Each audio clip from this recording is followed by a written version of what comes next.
So it's a great honor for me to be moderating this conversation. Professor Rehman teaches at Jamia. He's come all the way from Delhi. Right now, he's coming from Bhubaneswar, which I found out recently, a couple of days ago. So he's part of that really, really small minority of Muslims in Odisha. And we have Akar for Bangaloreans. He's a resident public intellectual in a way, and, and a very thorough analyst of the actions of the activities of the Hindu right wing. So it's great to have both of you here. Thank you. I'm last night I sat down and prepared a short note about the book. So indulge me as I quickly read through this. Give me 5 minutes. I won't take more of your time, but it'll serve as well as a background for the discussion. So Professor Rahman's book is titled Shikwa-e-Hind, The Political Future of Indian Muslims. The first part of the title is reminiscent of the title of poet and philosopher Muhammad Iqbal's early 20th century poem in Urdu, Shikwa, which is a complaint to Allah on the wretched plight of Muslims. Although Professor Rahman was not inspired by the title of this poem, the coincidental title of Professor Rahman's book, Shikwa-e-Hind, if read as an extension of Iqbal's plaintive appeal, can be translated as the complaint of India. Iqbal's poem was composed during what Professor Mujib calls the first political moment of Indian Muslims that commenced after the mutiny/revolt of 1857.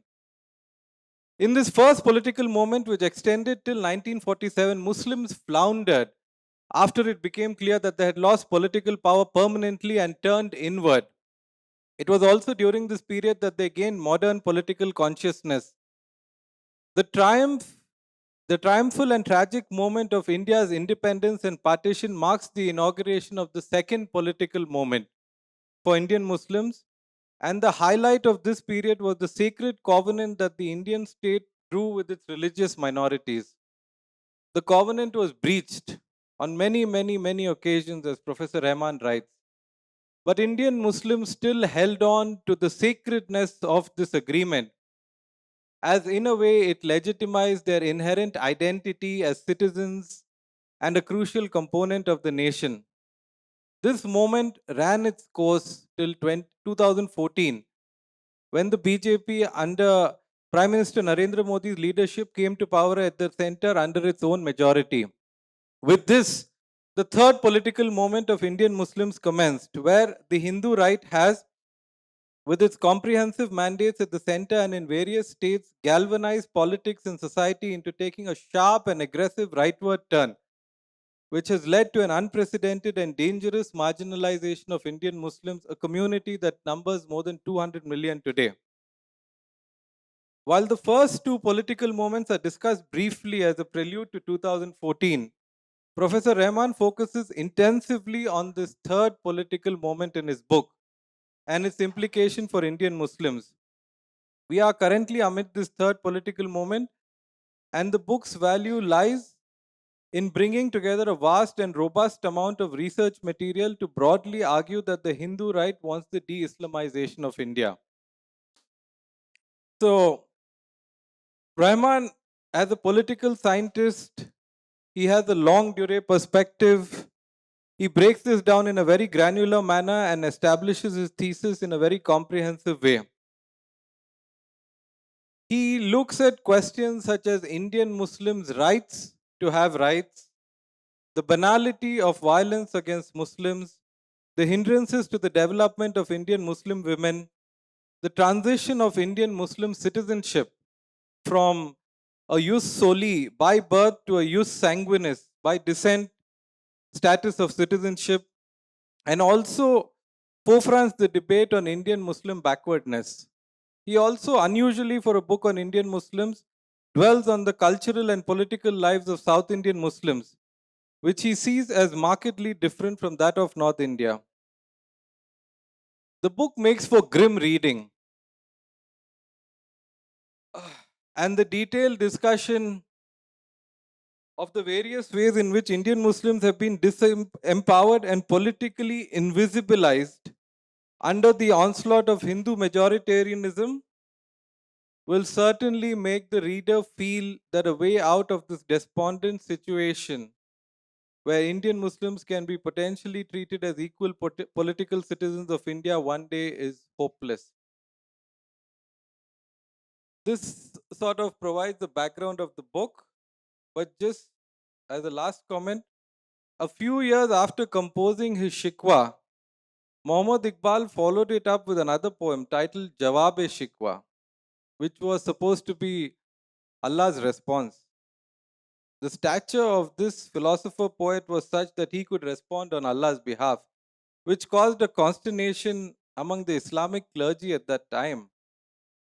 I don't think that Professor Rehman has any misconceptions of inhabiting such a lofty realm, but his last concluding chapter, his Jawab-e-Shikwa in a way, does have a few ideas as to how Indian Muslims can address their intense marginalization and become relevant to secure their rights as Indian citizens and ensure their political future in the country. For without this, as Professor Rahman writes, Indian democracy will remain incurably wounded. Thank you. Thank you for the book, Professor Rahman. Akar, let's start with you. You've written two books critically interrogating some of the themes that Professor Rahman engages with. So, a few comments from you, your reflection on your reading of the book. Oh, thanks. Thank you for writing this book, and thank you all for coming. Thank you to BIC. I'll speak to chapters 2 and 3, and then maybe we can speak about his conclusions later. But 2 and 3 deal with the subject that Vikhar spoke of, which is Muslims in South India, and also the fact that the violence that we are seeing all around us is new in one way, which is that it is a, a state imposed. That all the decades that I was in newspapering, one had never heard of the term beef lynching. This is a gift that has come to us after 2015, when two BJP states, Maharashtra first, Haryana second, passed laws which criminalized the possession of beef. This has nothing to do with the article in the Constitution which aims to protect uh, livestock. This is purely about beef, and the reversal of the burden of proof, which began a series of episodes of violence that has continued. He has documented many of them, for which we are grateful. One thing as a journalist I should point out is that in a newsroom, when something keeps coming in the same format regularly, it tends to be demoted. It starts off on the front page, then it goes inside, it goes further in. At some point, it becomes what is called a brief, that it is not worthy of being reported in full. I think that is what has happened with lynching, that the violence that is driven through law and allowed to happen in society has become normalized. One remarkable part of these laws, and these are all laws in the north of India. We in Karnataka are trying our best to become like the north.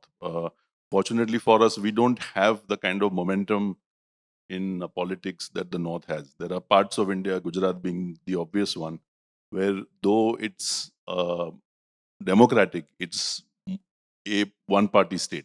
So that one party tends to dominate every poll from local to national. And so we are, in some sense, fortunate that meaning the people of the South, have not had the opportunity to participate in this in the way that our compatriots in northern India have. The striking part of the law, which is not new, a lot of this comes to us from the Congress, and we should accept that this is not something that began after 2014. Uh, justifies and glorifies vigilantism. So if stopping a truck is done in good faith, these are the words in many of the laws. Some of the laws are not written in English. So in Madhya Pradesh especially, many of the laws are written only in Hindi, and so then you have to assume what it means in the a translation. And so vigilantes have been given the power to be able to intrude into the personal lives of people, most of them Muslim, obviously. And then beginning with that, the violence comes. We've seen videos uh, of people using boards with nails to block trucks to take them off the highway. Violence leading to deaths doesn't get the kind of response that we saw in 2015 and 16 when the first murders happened in northern India, Akhlaq, and so on. The other thing that, and there are many other laws. I think that 2015 is a beginning because that's when a a sort of format is put in place on love jihad. So these are again laws. The first law comes to us in 2018, Uttarakhand, and then there are 7 BJP states which follow suit. Identical phrasing for the most part. Two things are striking. One is in many of the laws, including in UP, conversion to ancestral faith is not counted as being conversion, and that is left undefined. What it means for the most part, as far as we understand it, is that if somebody were to convert to Hinduism, that would not be counted as being conversion. If you were to convert to another faith, then you would have to go through the law. The other important part in this law is that an adult woman who testifies to the state that she has converted of free volition, that testimony is insufficient evidence for the state. It is for the person she's marrying and the family she's marrying into that need to demonstrate that there was no coercion. And as some of you may know, the word coercion in Indian law is used in quite an unusual way. There is a Supreme Court judgment from the 70s, which says it's called Stanislaus versus State of Madhya Pradesh, which says that if I were to induce somebody with promise of an afterlife, that would count as being coercion. That would count as being physically using material elements such as money to try and coerce them to change their faith. So my saying that the kingdom is heaven is going to come if you believe in this becomes coercion. Essentially, what has happened is that we have taken away from Christians the right to propagate, a right they specifically asked for, a right that was specifically given to them, from Article 25. But that happened, as I said, during the Congress period. Post 2015, we have seen a series of laws where we are doing this to our largest minority, doing it for the most part in the north of India. I think that one of the things, and I think this book is quite important because of the fact that it looks at what the possibilities are in the last chapter, is that the widening of the gap between the north and the south on things like the economy, on things like the access into whatever we might call the middle class, has also been reflected in a widening in how we see the nation. And I think North Indians, led by Gujaratis, have become a particular, have taken on a very fierce nationalism that is aimed inwards at our own people. And the problem, of course, is that in the Weimar Republic, Jews were less than 1% of the population. In China, the Uyghur are 1% of the population. We have 200 million Muslims. We cannot damage them substantially without damaging ourselves. And it is for this reason that I think that non-Muslims in particular should read this book. Thank you for that, Akar. Your comments about lynching in North India reminded me that well before lynchings became common in North India, they were happening quite frequently in coastal Karnataka. You know, where cow vigilantes were targeting Muslims. And I've reported about some of these incidents. I think the first incident took place in 2006, where a cow transporter. So, well, coastal Karnataka, that's another very interesting region, so on, which Professor Rehman actually discusses briefly. Professor Rehman, do you want to respond to what Akar has said? And open up a space for a discussion by discussing some of the themes that perhaps I've missed in my introductory comment. Well, my quick remark, first of all, apologies to the organizers and to all of you. I was promising them that I'd be here by 5:30, but I didn't know that it would take almost an hour to come from legislature to this place. There was an event over there, which is supposed to be over at 5 o'clock, but it went on, so that's how it got late.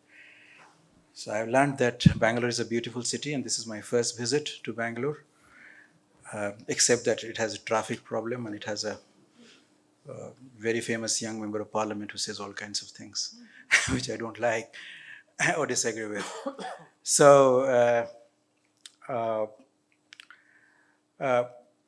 it's possible that in a vast and complex country like ours, lynching might have happened prior to a Clark case and all of it. But there is a significant difference, which is that you never saw lawmakers garlanding the perpetrators.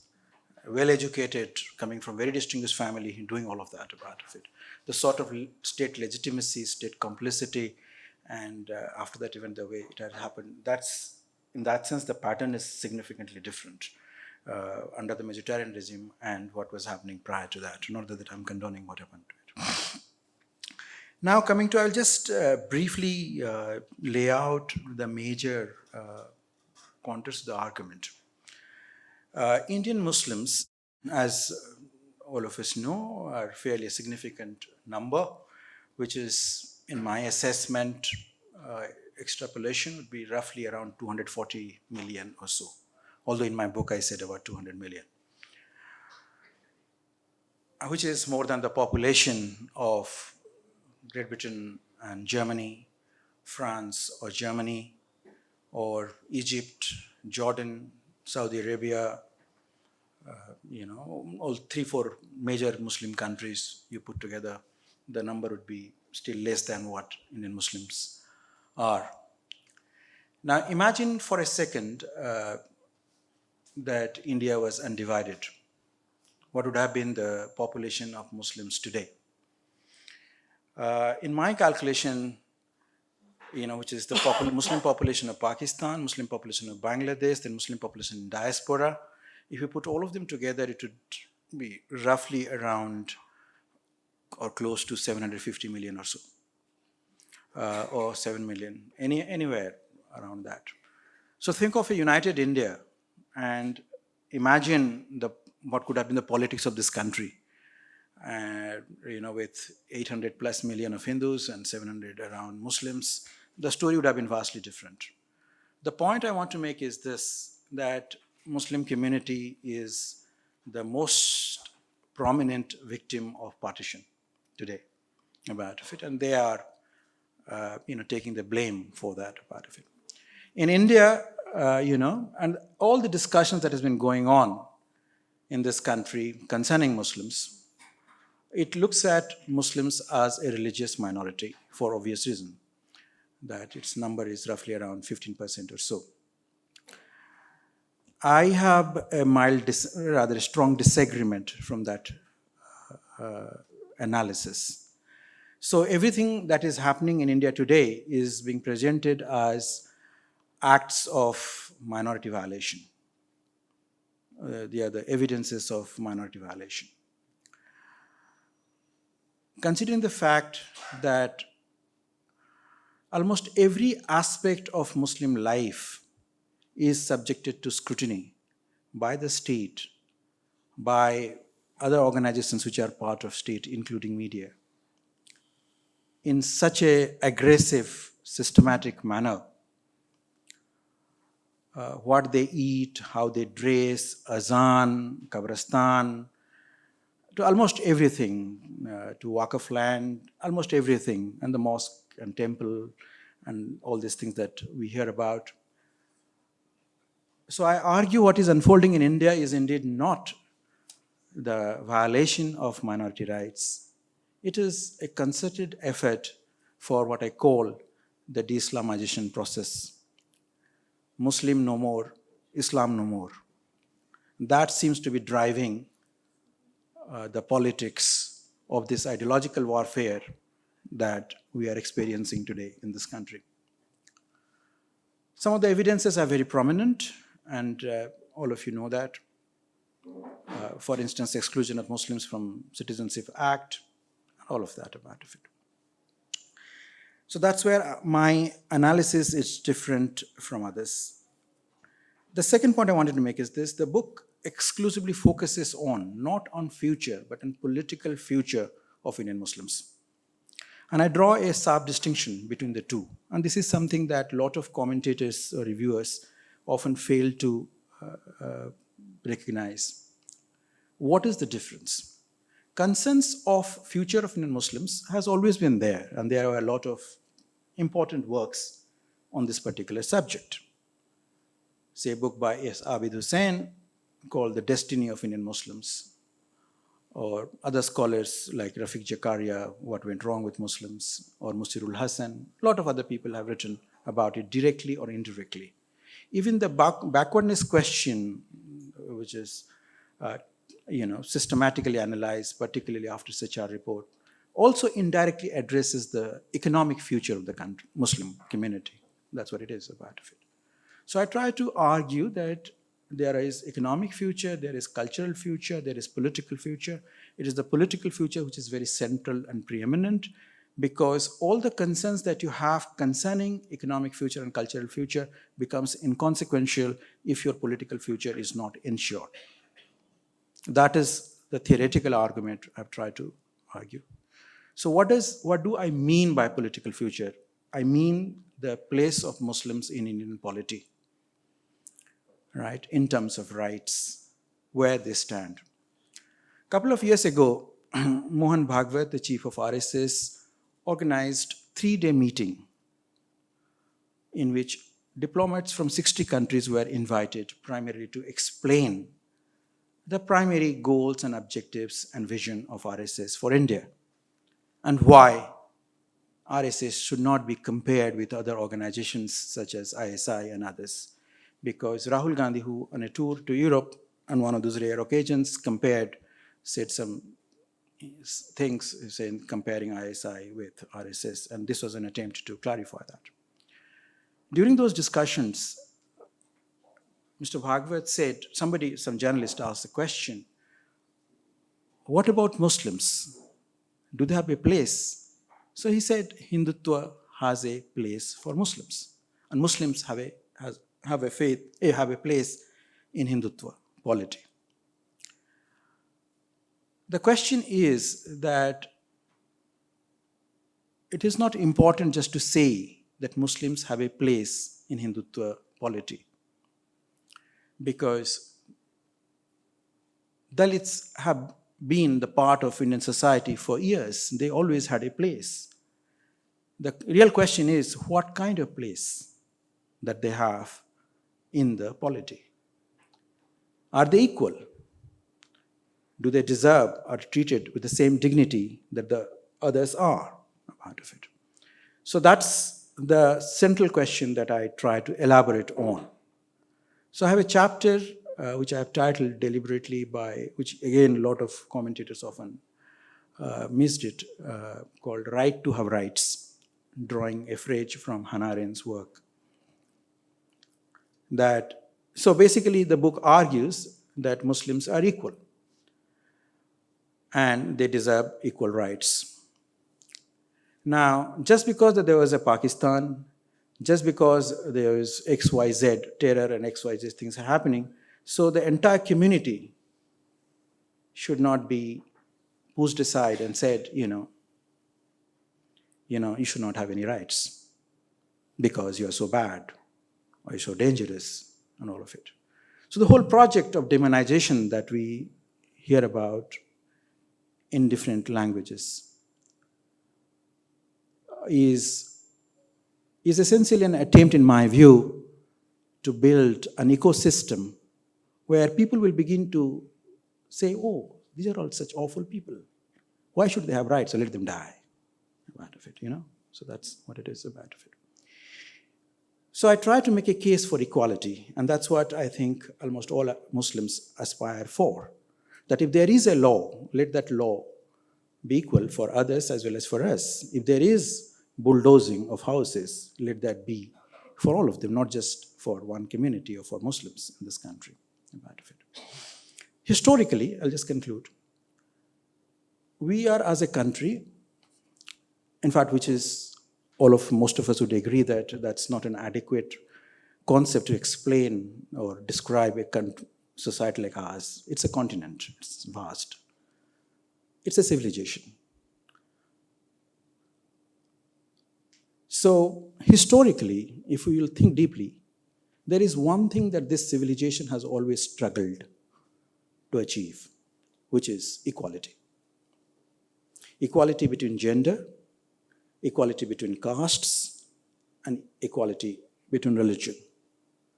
So Muslim question that we come across today is a reflection of that particular struggle. So for the first time in 1947, we had this wonderful constitution, the first significant document that we had where equality was promised. Prior to that, there is no evidence of any document where everyone is being argued or respected or given equal status.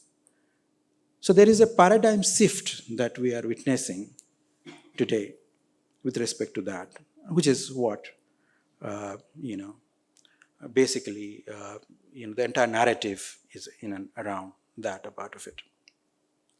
So you must have come across a slogan made by one famous chief minister of our country, "Batoge to katoge," which was used in a slightly different way in Maharashtra elections by various prominent leaders. If you think deeply, what does it mean? Right? It appears to be a very, very divisive slogan. It is a very divisive slogan, although it appeals for fraternity. But in its appeal for fraternity, does it address the question of equality? Is it saying that the Thakurs and Dalits are equal? Answer is no. What it is trying to do is to evade that particular question and says that there could be fraternity without addressing equality, which is never possible, even if you go to the French Revolution and all of that. You need to have equality in order to achieve substantive fraternity. You cannot have substantive fraternity unless human beings treat each other or they have got equal rights and all of it, about it. Last one line is this, the question of representation. We live at a time when we have a person of Indian heritage, Hindu heritage, served as the Prime Minister of Britain. We have a person of Hindu heritage, almost came close to becoming the President of America. Right? We have one who is holding a significant position, Anita, in Canada, where Indians are immigrants, and now we have the new rock star of Democratic Party, Joran Mamdani, and all of it. So all these people have been there for last, say, 50 years, 70 years, 100 years. They have found space to represent and stand for and all of it. Here, Muslim community are here for thousands of years. A large number of them obviously came from Hindu stock. And this is neither shameful nor disgraceful, because if you examine, Islam happens to be the youngest Abrahamic religion, along with Judaism and Christianity. And almost every Muslim, including Prophet, was something else before they embraced Islam. So it's not something that is a unique Indian phenomenon. Right? They were Christians, they were Jews, or there was something else about it. So here, Muslim cannot be the MLA or MP. That has been the deliberate strategy of a particular political party that you know all of. Now, why representation matters? The argument is that all these minorities are nice and happy here because we are nice people, and for thousands of years they've been living here. There is a mosque standing in Kerala for 1,000 years. We are nice people. Why do you need rights? Why do you want to represent yourself? We know your problem. The argument is very similar to what generally you hear from people who advocate for patriarchy. My mother is a woman, my wife is a woman, my sister is a woman. So I know a woman's rights, so why the hell that women should come and do this part of it, right?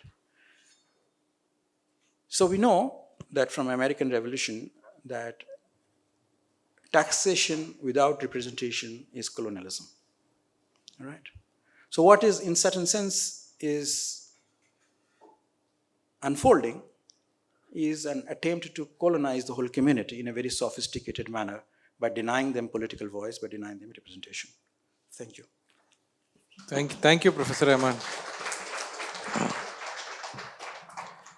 There are many sort of directions where the discussion could go.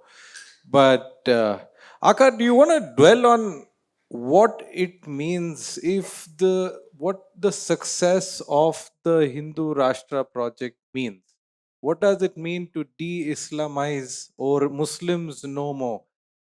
Because recently I was in coastal Karnataka, I was talking to a former BJP MLC, and he said, well, we can't really throw 200 million Muslims out of the country. Yes, so they better listen to us. So I want you to sort of tell me what you think, what it means. So the modern state is concerned with two things. The first is who gets to be in charge. The second is what is to be the basis of law. And most modern states are able to conclude their journey to answer these two questions through constitutional secularism. That's the norm. That's the way that the modern world looks at a nation. Who gets to be in charge? The representatives who have been elected by the people. What is to be the basis of law? A pluralist constitution. So those are the two things. When we want to diverge from it, it presents a series of problems. So let me take 4 states. We'll take four states: Iran, Pakistan, Nepal, and India. Iran was able to complete the project. Who gets to be in charge? The Irani clergy have a hierarchy with the grand ayatollahs sitting right on top, and you've got the various clerics of what is called 12-er Shiism, and there is more or less a consensus on how the law is to be interpreted.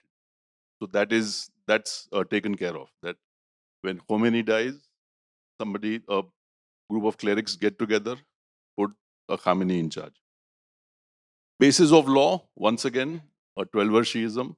You go back there, you look at what should be the punishment for, say, theft, and it is to be the amputation of the hand at the wrist. Second, the amputation of the foot, and so on. So they've developed machines that can do that. Pakistan was not able to complete the project.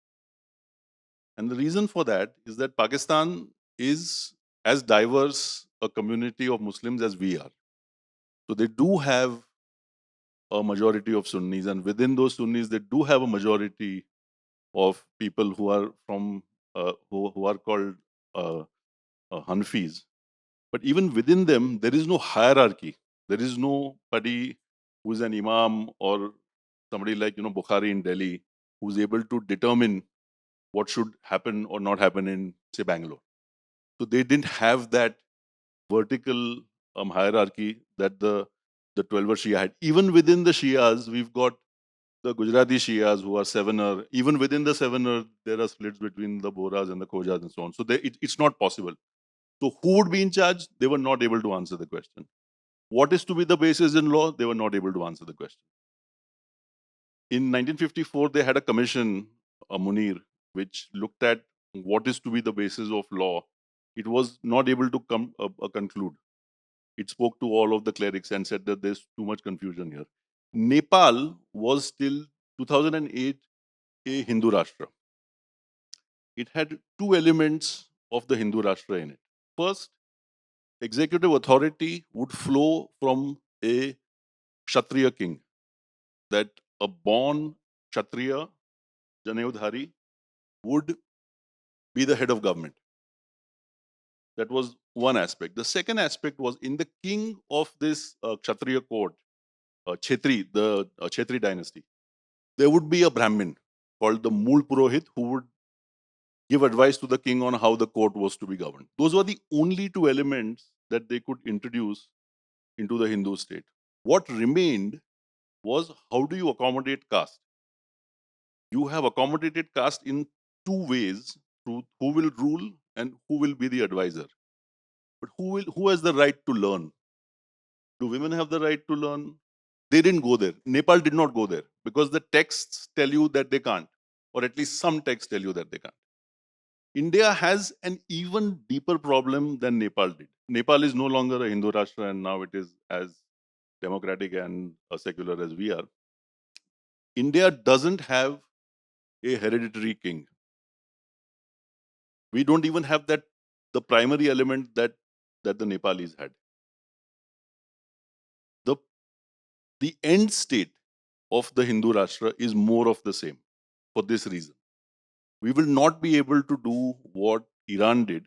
We will not be able to do and fail as Pakistan did. We will not be able to do and stop as Nepal did. We will just continue doing this. Legislating law that persecutes minorities, not looking at anything in terms of damage. I'll just take a couple of more minutes. I'll try and sort of expand what I mean. If we look at the problems of the subcontinent according to Hindutva, partition, cross-border terrorism, multi-faith populations, all of those problems in exactly the same form affect the ASEAN nations. Singapore was partitioned from Malaysia. The state of Indonesia sent soldiers in Mufti to conduct bombings in Singapore, for which they were convicted and hanged. It is as multi-faith a community of people as we are. You've got the Buddhists in the top 4 nations, starting from Burma, going up to Laos and so on. You've got Christians in the Philippines. You've got the large Muslim populations of Malaysia and of Indonesia. But they trade. It's the largest trading bloc with China. They have exactly the same problems we do. They don't like one another. Singaporeans and Malaysians do not. They still have the animosity of partition. Singapore still, Lee Kuan Yew went to Indonesia. He went to the graves of the 2 soldiers that he had convicted and hanged, and he put flowers on their graves to try and move on. We have exactly the same. We don't trade. You can't travel in South Asia. You can't trade in South Asia because we have refused to move on from the same problems that the rest of the world has. Unless we sort that out, unless we are able to move on, we will not be able to get out of this doing the same thing over and over again, which will affect not only the way that the state has been damaged and society has been damaged, as this book shows, but also the way in which the economy can never progress. You cannot, on your own, remove yourself from the subcontinent and say, I will grow and I'll let the others be condemned to wherever they are. Thank you, Akar. The burden of history weighs heavily on Indian Muslims, particularly, as the other experiences and examples also showed. Professor Rehman, I wanted to ask you. So, even in your introductory comment, you talked about caste. So you try to make an argument in your book that it's not merely majoritarian Hinduism versus minority Muslims. One argument that you make is now it's the state against Muslims, but another argument that you make is it's dominant caste Hindus versus Muslims. I'm a little I'm unconvinced. This argument would have been valid, say, 20 years ago, 25 years ago, 30 years ago, that the BJP has strategically बांटेंगे तो कटेंगे. That is one example, right? It has transcended, at least in terms of people who go and vote for it, right? It has transcended this. Once upon a time, it was the Brahmin Banya party. So I want to, but you still argue that this framework remains relevant. So I want your response on this. Well, that's another way that I I look at this whole development. The argument I make here.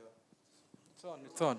Yeah, the argument I make here is this, that if you simply say that this is a Hindu-Muslim problem, then you are not going to understand in all its dimensions what the real problem is. Because to understand Hindu society, you have to understand the caste.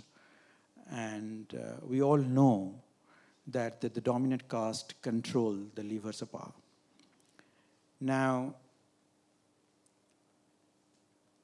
you know, when people talk about whatever is happening in India, they say, oh, the government is BJP, oh, the media is BJP, oh, the diaspora is BJP. Everybody has become Hindutva-vadi. I mean, I keep hearing from my liberal friends, you know, Mujib, I'm the only one left. All my relatives have become Modi supporter and Vakt and all of it, part of it. They're all upper caste people, you know, people coming from top 10, this thing about it. So I try to argue that it is, then you have to ask that if you're saying media has become pro-BJP or BJP or Modi Vakt or Godi media, who these people are, what's their caste background? What's the caste background of diaspora, right? So, or for that matter, corporate, right? You know, in my earlier book of Rise of Saffron Power, I have this hypothetical thing that had Mr. Modi been, and if you were born in, say, Pondicherry or Tripura, or you would have struggled to become member of parliament. It's because he came from Gujarat and the corporate. And I remember Akar had a piece in Times of India mentioning about all top corporates and how he got it about it. It gave a huge advantage to him to negotiate and become the Prime Minister of India. So the point I wanted to make is this, that we were never a perfectly secular society. Let's be honest about it. We all grew up in an imperfectly secular society, tolerant society, right? I grew up with a lot of conservative people, you know, extremely conservative. But they're not going to lynch me. They're not going to burn my house down, right? They'll be nice. They'll not say, oh, if you are invited, you know, don't drink water there, or, you know, they will not marry their daughter to one Muslim gentleman, and all of it about of it, you know, they're otherwise, but they're not going to be as violent as we have seen in all these cases about it, right? Now, this imperfect society had remained flawedly secular or tolerant until, say, mid-80s or so, or 90s, or early 90s, because the dominant upper caste somehow they believed that this is okay and working. Okay. Now, the dominant upper caste has somehow other, they all have not become Hindutva-vadi, but some of them have become quite indifferent. They're not really serious about the secular project of India. And there are internal factors and there are external factors. Say, for instance, 9/11, Islamophobia, all of them created, the diaspora definitely was affected in a deep way regarding who Muslims are and all of that about of it. So I argue that if you simply look at it as Hindu-Muslim thing, then you are stuck with the old framework and you might not be able to understand what exactly has happened. Now that particular dominant caste has shifted its loyalty to Hindu right, tacitly or otherwise, okay? It certainly has become a massive supporter of its electoral base and ideological campaign, consciously or subconsciously. And I quote that particular work, which is the most important work done by Amrita Basu, where she studied 4 states, Gujarat, Himachal Pradesh, Rajasthan, and Uttar Pradesh, and arrived at this conclusion: wherever upper castes have supported BJP, the anti-Muslim violence has increased. It's a very empirically rooted work about it.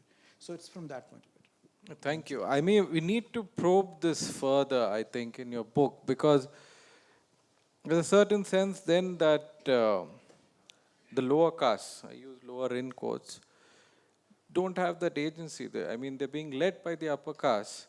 Because if you see how the BJP works, it works very strategically. Perhaps it's an upper caste project, but now this the demonization of the Muslim has pervaded down the ranks as well. So it's being led by the lower castes. I mean, I'll just give you one example. This is something that I worked on. How the BJP lures the ST community, the tribal community. So there is a temple in, now it's Vijayanagara district, uh, across the river from Hampi in Anegundi. So it's an Hanuman temple. So there are many sites all over India that claim to be all over South India that claim to be the birthplace of Hanuman. But when Basuraj Bommai became the chief minister, there was a concerted campaign to make it the official birthplace of Hanuman. And Hanuman, as you know, is a favored deity of the STs. And that region is heavily populated by the ST community. So the project succeeded fairly well. And so I'm just trying to say that there is a limit to that argument also. Perhaps it was valid earlier. But anyway, maybe it will come up in Q&A. No, I think we should move on. Please, I'm sorry to cut you off, but we won't have time for too many questions. We aren't left with too much time. The basic project of Hindu right, which we all know, is that to consolidate Hindu community across caste line. And what you said, I completely agree with you. And there are important works. For instance, Badrinaran has a book called Fascinating Hindutva, where he has this field work in entire Uttar Pradesh, and so that how they are reaching out and all of that about it. So Hindu right has been, I'm broadly talking about Hindu right, in the sense you all know the organizations that I'm mentioning about. So they have been very careful about it. They have learned a lot of things from other organizations, say for instance, how to counter the missionary activities in tribal areas and all of that about it. So in that sense, there is an effort in that about it. But what I'm trying to say is this, to understand why such a sudden shift that has taken place in Indian society, where we have this semblance of tolerance and why that has disappeared. Why is it that, we always had stories of famous people not finding accommodation in Bombay and all of that about it. But those are all very different kind of things than the sort of patterns and organized way that's been happening today. That's the point, yeah. Akar, Professor Rehman talks about the political invisibilization of the Muslim. So in Karnataka, it's very evident, you know it very well. We have a population, Muslims constitute say between 12 and 13% of the population here, similar to the Lingayat population in the state. But Lingayats have more than 50 MLAs, Muslims have 9 MLAs.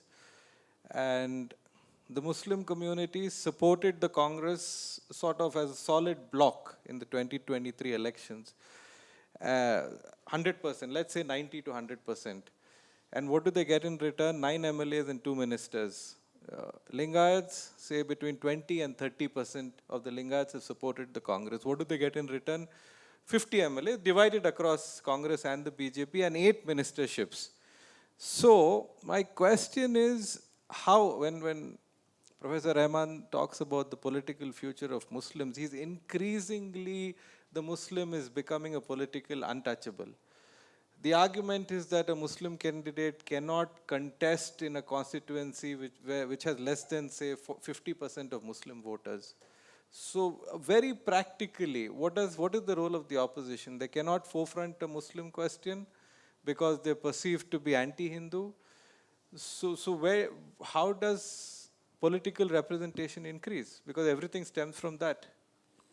So it will not increase so long as the question being debated is framed by the BJP, which is that this is the kind of nationalism we want, and any divergence from it is a treachery. So long as that is the primary question that the voter is asked to answer, there will be a problem. We should expect that the opposition, including the Congress, will be pragmatic. The people giving out the tickets will always assume rightly that the Muslims, because they are in defensive posture, will vote for them. Does it make sense for them then to not give a ticket to a community that might add on to the votes of the Muslims? I think that it makes sense for them to do that. Sorry, I didn't understand. If you have 5 people who are voting, one of those people is definitely going to vote for you. That is the Muslim community. Would you rather give another person from that community a ticket or give it to somebody else to broaden your coalition. Thus, the pragmatic way of looking at it would be to try and go after the other. So I think the assumption should be that so long as politics is communalized, it will always be the case that Muslims will not have the kind of representation that they do, because the basis of asking for the vote is community. You're not seeing this on the basis of the fact that I can legislate good law or I can give good governance. I'm being asked to vote for you purely on the fact that you come from this community. And by this community, I meant you don't come from the Muslim communities. So long as that remains the central facet of our politics, so long as the BJP remains dominant, it's happened in Gujarat, where the Congress doesn't feel the need to broaden the number of ticket holders who are Muslims, because it feels that they will vote for us in any case. So it's only in those parts, like you say, the ghettos of Ahmedabad, where they get a ticket where they have 48, 50% representation, where they can win. But as long as this remains a country where nationalism is inward-facing, Hitler's nationalism was outward-facing. I'll conquer Poland, I'll conquer Czechoslovakia, I'll take over France. We don't have any such ambition. When the cabinet meets in India or when the RSS meets in Nagpur, they are not saying we'll go and take over China, we'll go and take over Tibet, we'll go. No. How do I screw over Muslims more efficiently through law, through policy, through exclusion? That is what we are focused on. And as long as our politics remains focused on that, we should assume that this level of lack of representation will actually continue. Thank you for that, Akar. Professor Rehman, these three political moments that you talk about. So the first political moment is post 1857 mutiny, when Muslims overwhelmingly realize that they've lost political power permanently. So, from my recollection of my own reading of that history of that period, so they turned inward, right? And later, as they became politically conscious, pan-Islamism became a major issue. Indian Muslims began to support issues of pan-Islamism. So, support for the Ottoman Caliphate, for instance. So now you argue somewhere towards the end of your book that the situation of the Indian Muslim is similar. Of course, you point out the differences as well, but in terms of its despondency, the situation is similar. So this is a tricky question that I'm posing to you, and you'll have to think carefully about it. Yeah. Why are Indian Muslims not getting radicalized then? Because I'd like to think that in the state of siege that a lot of them live in, the temptation, there is certainly an increased religiosity. Anecdotally, it can be observed, right? But why aren't they getting radicalized? I mean, there's an inverse way of posing it, but yeah. Well, the straightforward answer is that the answer is that why you are not radicalized. Why don't you ask this question to yourself? So That's a smart response. No. Let me just come back and give the broader answer to this about it. A small clarification with this that formulation. In my book, I also argue that Muslim identity is a historically dense identity. It's not like minorities like Indian diaspora in United States, for instance. So if there is an Indian Muslim, so there is somebody who is going to remember Babur or Aurangzeb, and there is somebody who is remembering Shah Rukh Khan, right, or APJ Kalam, right? So in that sense, if you compare to other minorities in India, they do not have that kind of density in history, right? And that is something that a lot of secularists often say, well, we have this wonderful constitution, 15th of August, 1947, let's forget about everything that happened before. Some have forgotten it, but there are others who don't want to forget all those things. So they want to come back and ask those uncomfortable, unpleasant questions and wanted to play politics around that, right? So that's where the ideological struggle takes place about it. So what do I mean by political movement? It's actually a concept I borrowed from a historian from Princeton, Stephen Koronik, who used a book on American politics in a similar way.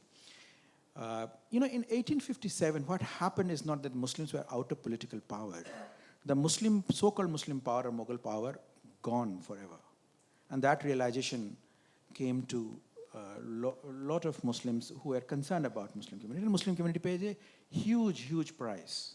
And I don't think there is an adequate documentation of the Muslim suffering and resistance at that point of time that has happened, whether in Delhi and elsewhere. If you read some of the history books of that point of time, you come across, but it's far more brutal, far more worse than even what we see in Gaza today, in my view. And if you will ask me what is going on in Gaza, probably might have happened at that point of time during the vengeance through which the colonial state came back to take down Muslims and Muslim elites all over it. So there was a paradigm shift in Muslim community in terms of thinking. A vast number of Muslim elites were reluctant to go to English schools because they all grew up with Persian language, because they thought these guys are interested to convert us into Christianity. I have quoted some of them about it. So that led to Muslim, educational backwardness and all of it. So there were two responses that happened. There was a response that came from Sir Syed Ahmad Khan through Aligarh University, that this is how we have to, and Oxford, we get modernized and take degrees and all of it. And there was a conservative response or religious response that came from Deoband school, that, well, if we're Muslim, we should know the Muslim way of life, or how to offer prayer, what happens if people die, how to conduct Rosa, and Muharram, and all that stuff about it. So Deoband is all about that. And that was the reason why they never wanted state funding. Madrasa didn't want state funding because they suspected the moment they'll have state funding, then the state would begin to, come out with its own agenda, what to teach, what not to teach, which is what is happening today.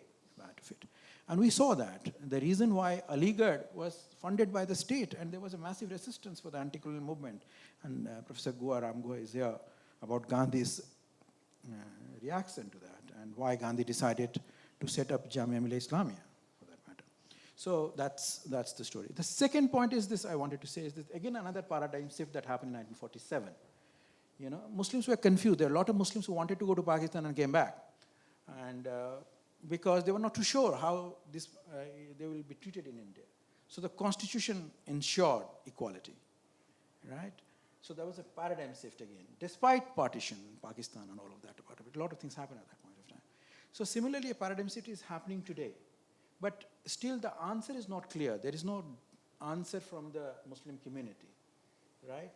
I would like to connect, maybe you are suggesting that, why should not Muslim then get radicalized if this is what is happening about it.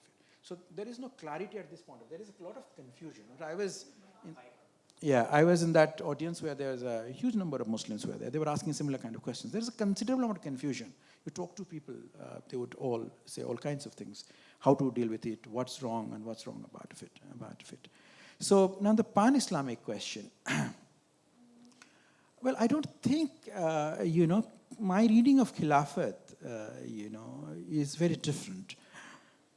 There is a global connection as an Islam and religion and all of that about it. If you ask me, Muslims today is far more globalized as they were before, or Hindus today are far more globalized as they were before compared to, because of the various reasons. One among them is there is globalization process that is going on. People are moving and all of it about it. So today's Muslims are also going around and all of that about it. But are they falling back on some kind of a global, because that is completely destroyed, the so-called Ottoman, that kind of architecture or geopolitics of that time, and today's geopolitics, very different. My favorite example is, when Kandhamal happened, the anti-Christian violence in 2008 in Odisha happened, Condoleezza Rice visited India and took a special appointment with L.K. Advani just to ask about Kandhamal, Christians. What happened to Christians? What is happening? Dr. Manmohan Singh paid a visit to US, stopped in Paris, had a meeting with Sarkozy. Sarkozy asked Manmohan Singh, what is going on against Christians in this country? About it. Global Muslim leaders, they are not concerned about what is going on among Indian Muslims. The Prince of Saudi Arabia came for the Republic Day function, landed in this his famous plane and went there and went back. He didn't bother even to visit Jama Masjid about it.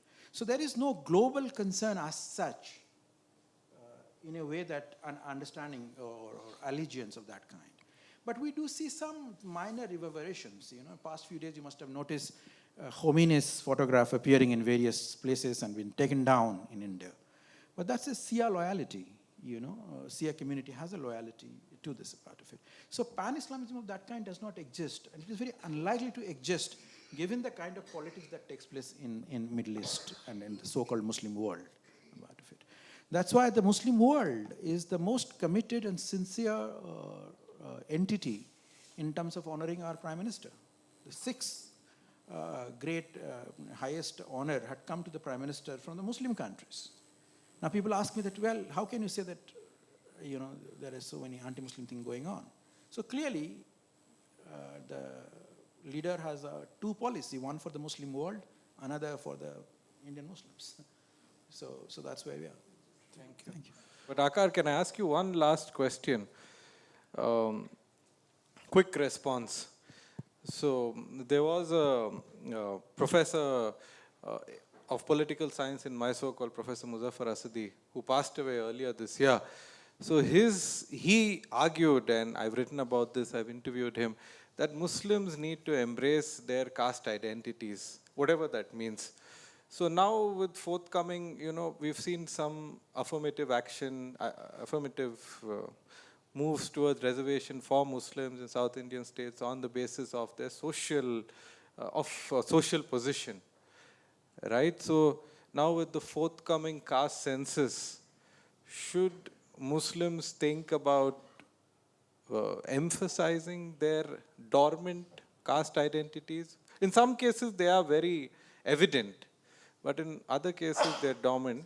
If they don't, they will not benefit from reservations under the OBC section. He's written at length about the Sachar Committee report, which recommends, as all right-thinking people should, that the reservations meant for the scheduled castes and scheduled tribes should both be extended to all communities, including Muslims. Scheduled tribes is, so you have, Kashmiri tribals who do benefit from it. Scheduled castes are not. They are specifically excluded. But OBCs are, because of Mandal. If you come from a particular community that works in the hierarchy of the caste system, cobbler say, or you're making tablas and you're working with leather, if you de-emphasize that, you will not have the opportunity that you might otherwise in the OBC list. And I think that it's important, from my point of view, I don't presume to speak for Muslims, that if they were to choose not to do that, and this is obviously not something that the community will decide, but individual families, when the census, a person comes home, if they de-emphasize that part of their identity, they stand a chance to not get the benefits of being in the OBC community. Thank you.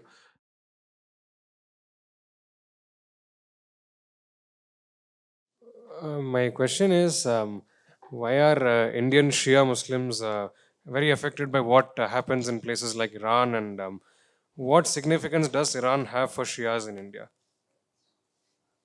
This is for whom?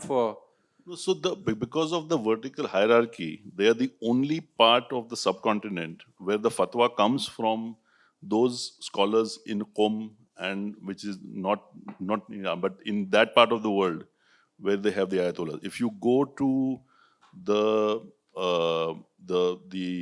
mosques in they are called Imam Bargahs in Lucknow, and this is not just because of Gaza. They've always had pictures of the clerics.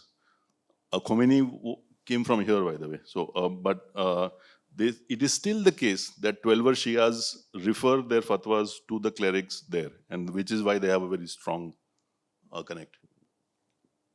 Hello. I know it's very easy to say or ask this, but why are Muslims not hitting the streets? Like, why? Sorry. Yeah, I'm saying it's easy to ask this, but why are we not seeing Muslims in large numbers hitting the streets? Is it fear? Is it shock? Or it's not practically possible anymore? Muslims hit the streets today also after Friday prayers, protesting against the Waqf bill. But Waqf Act now. Yeah. People on their own generally don't heat the streets. There has to be some ways of mobilization. There has to be Keep it close. there has to be some mobilizations. There has to be some organization and platform on all of that about it. The reason why Muslims, for the first time, I think after Sahabano, Muslims are getting mobilized around Waqf bill about it. You will come across a significant mobilization that is taking place. Yeah, CAA is the other one about of it, and Sahabano, these things. CAA was a secular organization, secular these things, whereas Sahabano and Waqf, both of them were led by Muslim clergy class. Their roots are very strong. The clergy's connection with the community is very strong. And I went for the Friday prayer today. In fact, the Maulana was giving speech and explaining, Muslim life, telling stories from, Hazrat Umar and all of that about of it. And he has this interesting story to tell. He says that what Saudi Arabia has built, tallest building, how much it cost? $1.5 billion. What America has built, $2.1 billion bomber. See how pragmatic they are, and we are not pragmatic about it. So the clergy has got a connection with the community. Now, Muslim politics in India has not evolved in that manner, partly because I always say that secularism of Muslims is demonstrated through the voting behavior. Muslims always voted for secular political parties of this country, right? After 2014 election, when Muslim League, which has some base in Kerala, fielded candidate in Uttar Pradesh, they all lost deposit about it. Now, Muslim voters are somehow other connected with all these various secular political parties, whether in West Bengal or Uttar Pradesh or Bihar and all of it. So their mobilization has to be done through those political parties. And since the political parties are not particularly in CAA, they became active. In other instances, they are not very active. So Muslims are not that active in terms of coming to the street.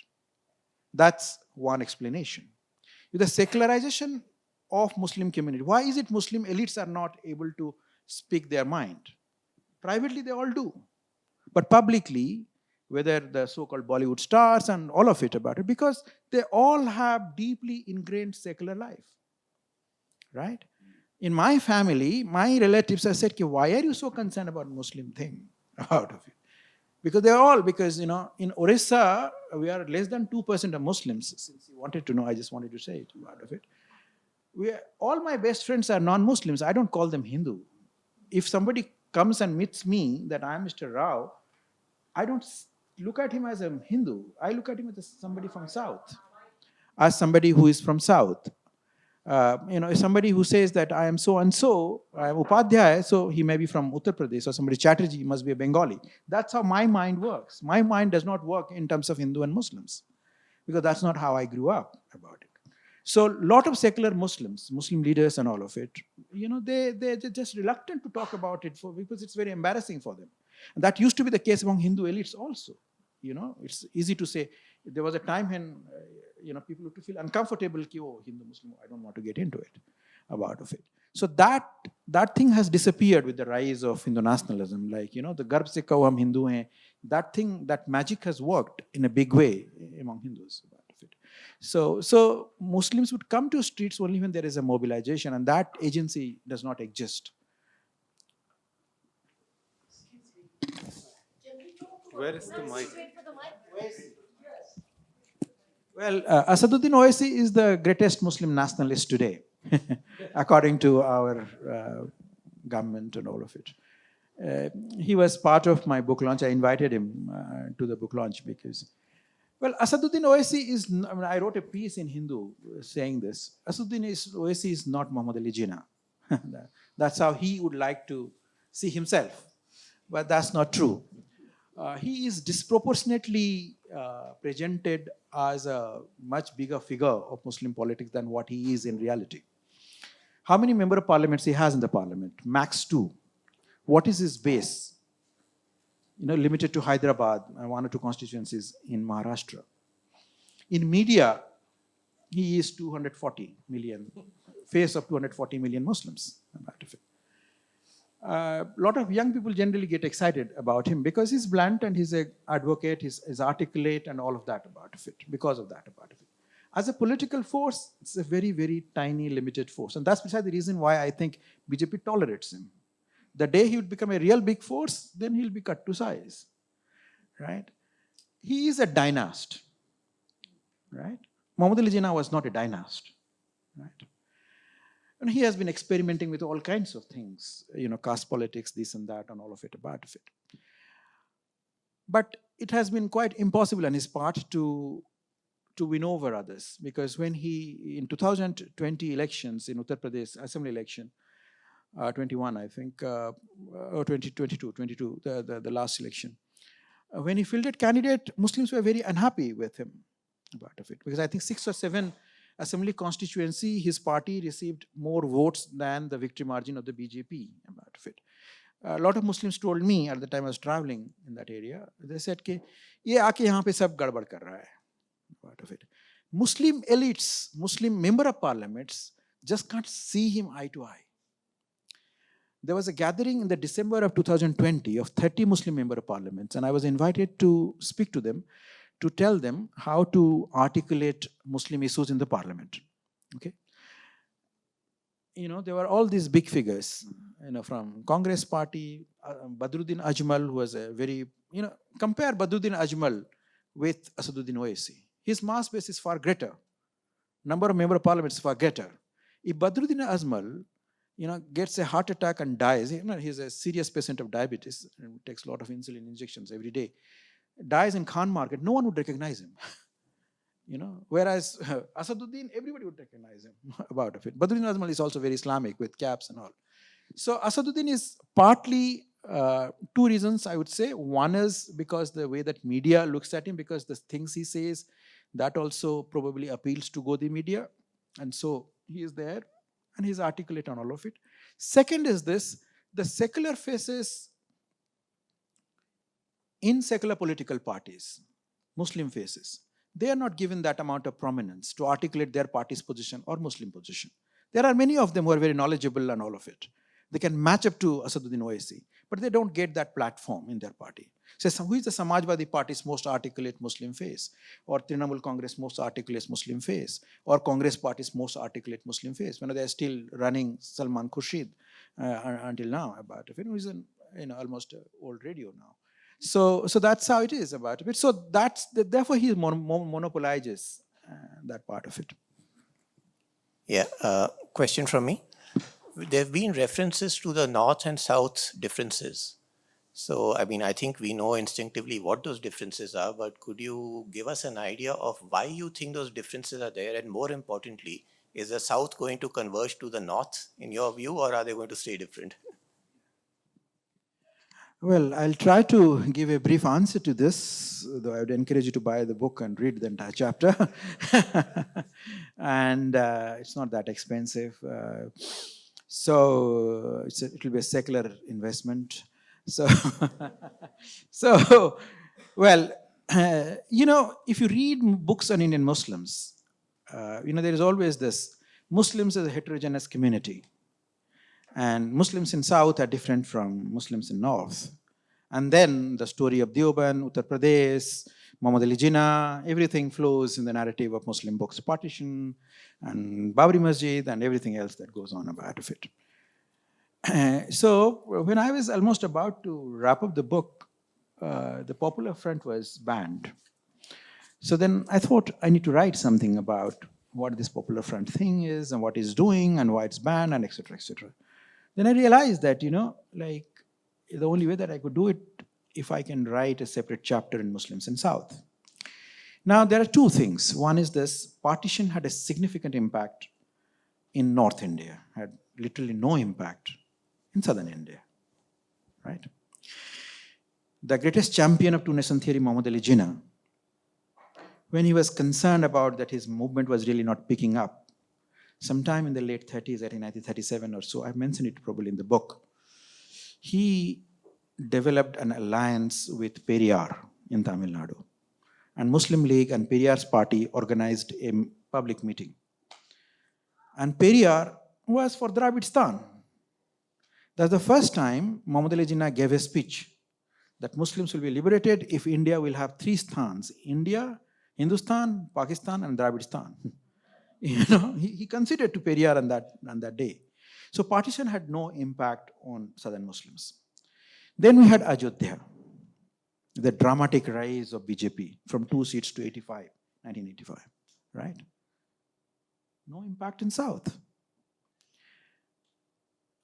So ever since, secular scholars, they have been saying about it, BJP can never make it to South. And It has had some impact on Karnataka from the 90s I'm onwards. just coming back to that story about it. So when I was a young student, just I passed out my master's, I had gone to Bombay and I met editor of Economic Political Weekly, which is a left-wing academic magazine, a journal. And there's a tiny, those who have been to that, it's a tiny cubicle where Mr. Krishnaraj used to sit. And he didn't know me. I called up, I said, I'm Mujibur Rehman. I was anxious and all these things were happening in India. So I said, about it. And then I thought I'd talk to a secularist about my anxieties. He was really, really angry with me. And in course of time, he got really angry with me. He said, BJP can never make it to South. He was so forceful. I got really intimidated and left about it. 2008, all you know about Karnataka. By 90s, they became a force and nine about it. Islam in South spread through Sufism. There are many scholarships on that, and I have dealt with that part of it. So all these stories in the North that you come across of atrocities, destructions of temples, all that stuff, kidnapping of women, all that stuff that you come across over there in the narrative in general. Those stories are generally mostly missing in South. You can't build that. There is an attempt by BJP to build it. There's an attempt to build an Ayodhya here, southern Ayodhya and all of that about it as a mobilization strategy. So Sufism is part of these things about it. Much later, after some 500-600 years, Islam came through trade and Sufism. And much later, sometime around 1400 or 1500 or so, I've discussed this in the book, in Hyderabad, then all these people came and they started talking Urdu and Dakhini and all of it, part of it. But there is always this indigenous Muslims who are closer to their Hindu brothers in terms of names and practices and habits and all of that in various parts of Kerala, Tamil Nadu, Andhra Pradesh, Karnataka, and all of that about of it. That's there about of it. So there is a distinct difference, the way that southern Muslims look at themselves and the way that northern Muslims are about of it. And I probably that's true. The argument that I'm making in this book, because I'm slightly optimistic that Hindu right would be able to, one of the fundamental mistake in the observations that secular scholars have made is this: they thought BJP had just one jadoo of Ayodhya. That BJP as a political party can come out with multiple strategy to penetrate in different places. So, in my assessment, it is not Uttar Pradesh, it is the way that Hindu right managed to take over Gujarat is far more important story than Uttar Pradesh. Because if you look at partition and communal violence, Gujarat had a very different history. Naka knows it much better than I. But it converted into a majoritarian state. That's the most remarkable achievement of BJP about it. So they have different strategies. In Kashmir, they have another strategy. In Odisha, in my state, the way that they came. West Bengal is the adjacent state of Odisha. Left party ruled West Bengal for 25 years, right? 35 years, right? Significant number. Could not carve out a single assembly or parliament constituency that could be a left bastion in Odisha. Just next door. Fortunately, during my doctoral work, I did an interview with Jyoti Basu. That's the last interview of Jyoti Basu that appeared in Times of India. And I was a PhD student then. And I had a friend in Times of India office. The moment he learned that I had done an interview, he said, send it to me, and I gave it to him. So he expressed deep concerns. He said, my concern is this: we are not expanding, we are stuck to 3 states. Now, left parties could not convert a single parliamentary constituency. Here is BJP comes and takes over and sweeps the entire state. 1989, when BJP has 85 seats, vote share of BJP in Odisha was less than 2%. Think of it from there. how they did it. So you have to give some, my optimism on the South, in today also you see that vote share of BJP, social base in terms of expansion in Tamil Nadu and in Kerala has increased in last election. They work harder than the secularists. Secular political parties I'm talking about. Let's recognize one thing we do not recognize, I'll just conclude, sorry. We have a broken democracy and we don't want to accept it. When we talk about secular democracy, secular political parties, who are we talking about? We are talking about a political party which had this magnificent, what is this, Bharat Jodo Jatra, right? But its leader does not want to utter the word called Muslim. It's very reluctant. After Karnataka elections happened, the young leader, after Karnataka elections happened, there is a diaspora group in US organized a panel discussion. And the lady who leads that Hindu for Human Rights, she was in the panel. She apparently knew this leader very well. So during the tour, she asked him, that why aren't you mentioning, why are you talking about minorities and all? Why not? It's basically the Muslims who are the targets. Why don't you say straight that these Muslims? So you have all this, every day we come across, there are these leaders, spokesperson who are going to election commission office. The machine is wrong, election is not happening, the whole thing's about it. All these political parties are all dynastic. They all want India to be democratic and there should be democracy in India, but they all do not want democracy in their own party. It is a fact. And they are all secularists, right? I'd at least use the rhetoric of secularism, right? So obviously their commitment to democracy is also very limited. So the crisis that we're coming across in secularism is also a consequence of this commitment. And we are hesitant to accept it because it is a broken democracy. And because we look much better compared to Pakistan, so we are a great democracy. And we just don't want it to take that down. More questions? Hi, good evening. Does the Indian state or the Sangh Parivar really want the Hindu-Muslim conflict to end or come to a conclusion, given that it's politically useful to gather votes and to distract people from other issues that might be more important in the minds of voters? This is for Akar or anyone.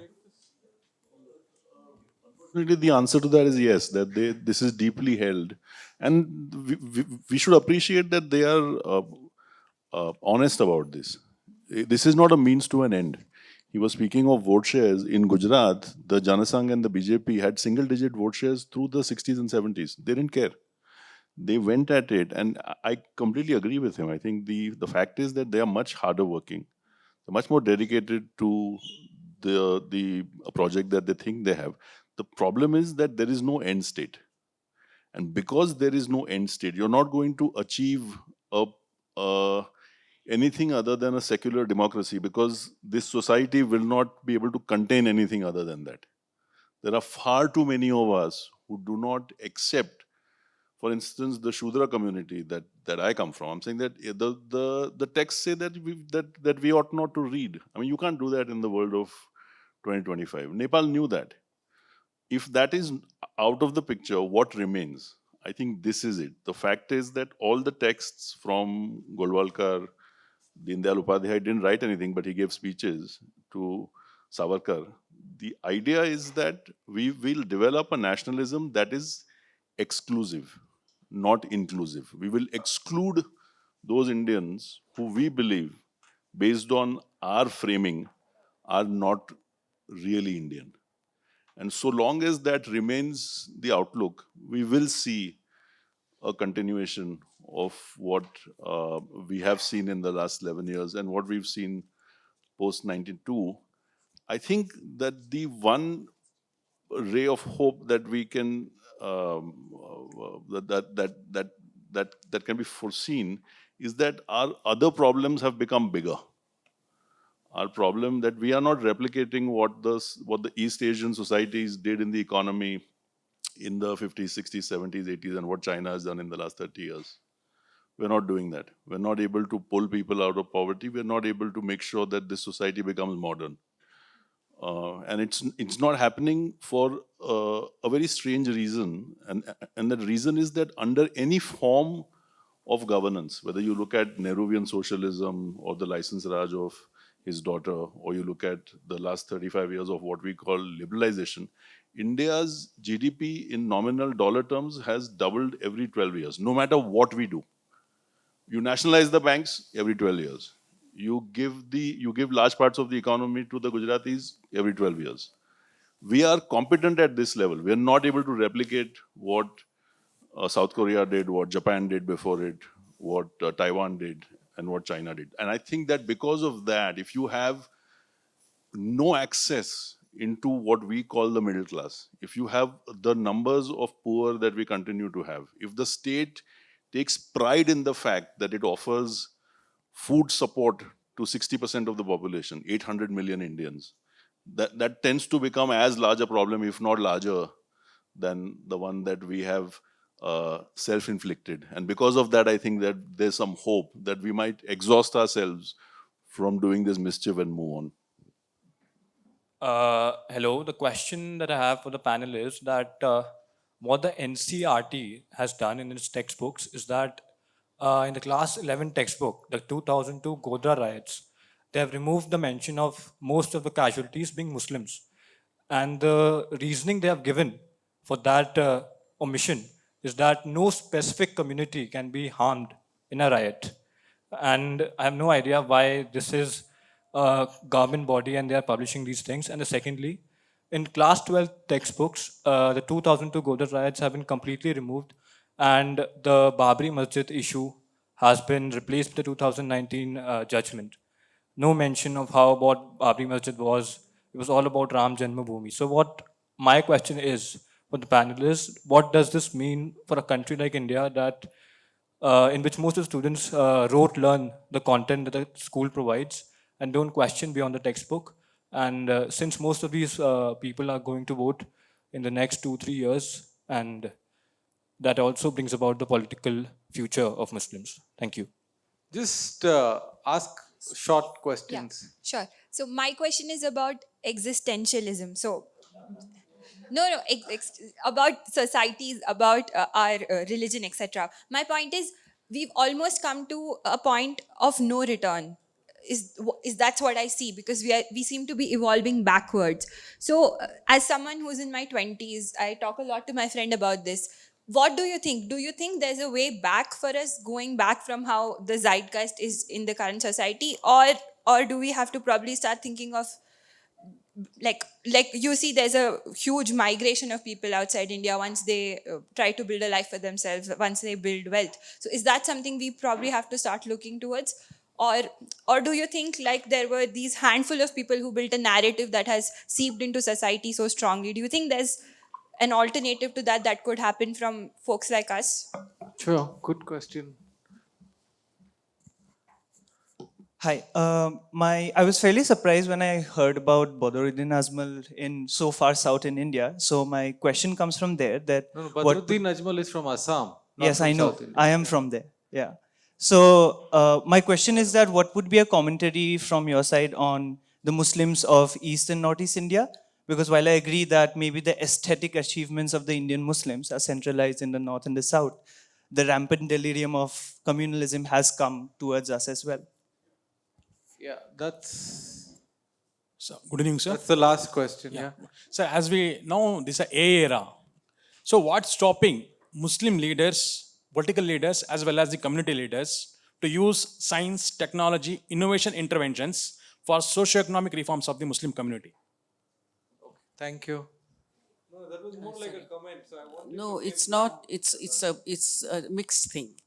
It's because of the gentleman who talked about the NCERT textbooks, and I was personally involved because one of my stories for children in the 6th standard textbook was commented on by a contributor to the organizer, where my work was considered toxic. And this was because I had written a 300-word short story for children where two boys met each other. Their names were Samir. Both of their names were Samir. One was a Hindu Samir and the other was a Muslim Samir. And the Muslim Samir was a child who was selling newspapers And the Hindu Samir was a boy going to a school. And because there was this sudden friendship that developed between them, it's a very poignant story. It was seen as being toxic because this is not what the political regime in India does. Muslims are very, very advanced, they are being given great protection, and they are very, very highly economically and in every way advanced. So I just wanted to say that the NCERT textbook brought up this, and I wanted to share that with you. Now you can figure out what question I might have asked.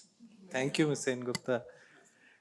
I think we need another session to deal with some of the questions, but I think I'll sort of respond to the young lady. And I think the wealthy and those who have agency, they have voted with their feet. If you can send your child abroad and keep her there, do that. And I think that that's become the template. Even if you need to spend 80, 90 lakh rupees a year to get her educated, to get him educated in the US, you do that. And then someone ought to do a census with this, with the one that we might have in 2027, of where the higher bureaucracy sends its children. And I suspect that the answer will be that for the majority of them, it is the fact that they believe that the rest of the world has much more to offer than this country. And I think that's a very sad indictment of those who know what the situation is at a much deeper level than the rest of us. Akka, you also want to take the question on pedagogy, NCRT?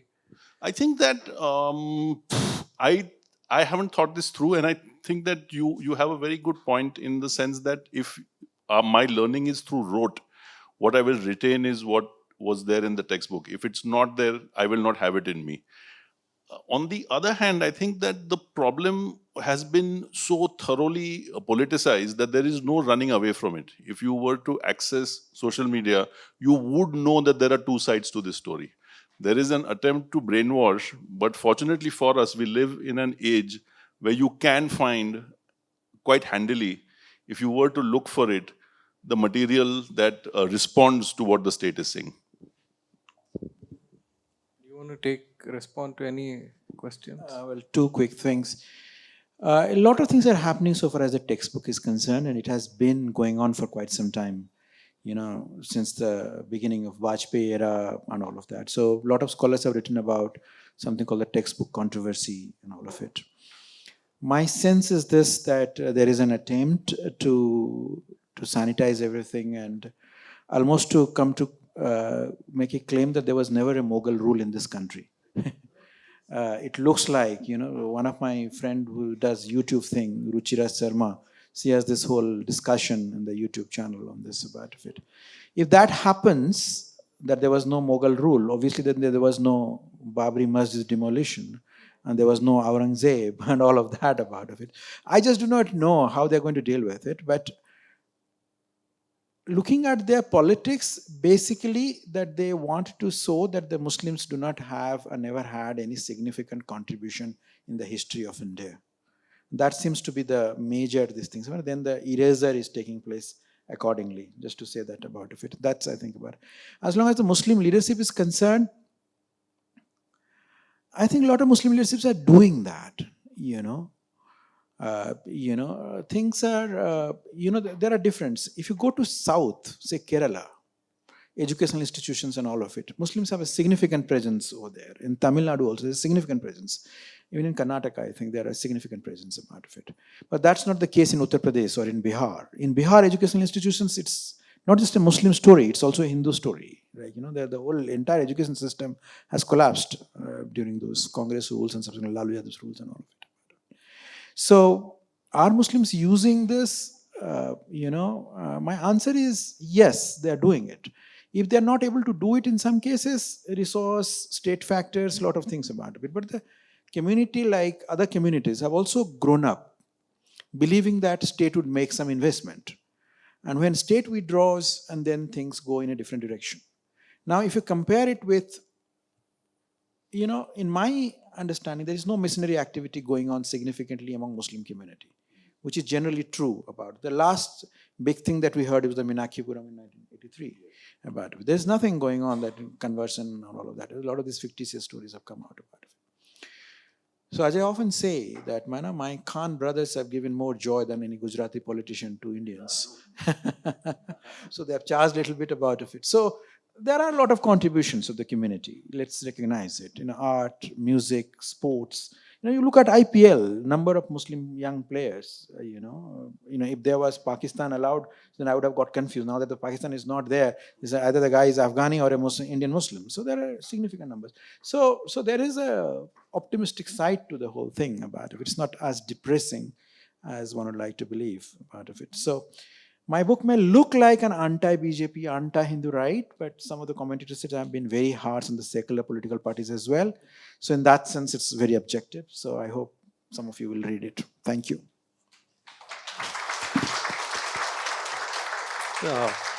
Thank you, Professor Rehman. Thank you, Akar.